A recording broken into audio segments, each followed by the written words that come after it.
তা কত জেনারেশন ধরে তোমরা এই কাজটা করছো? 7 জেনারেশন মোটামুটি।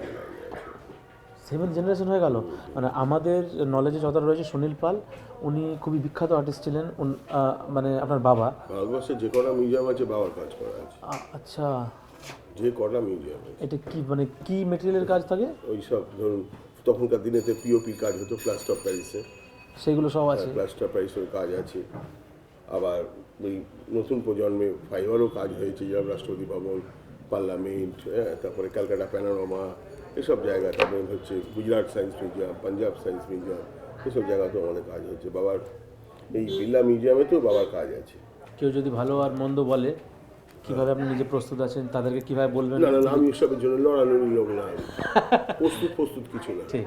আমি ওই রেগুলার পেপারে লোক আসবে, আমি বলবো হ্যাঁ। যে এরকম, হ্যাঁ তাকে বল না ওরকম করতে, সেটাই। অমুক তো, আমি ওইসব বলার কিছু না। যা করেছি তোমরা দেখো, ডিসাইড করা হয় করো, যদি ভালো যদি কমেন্ট দিতে হয় দাও, এটা তোমাদের ব্যাপার, আমার কিচ্ছু না।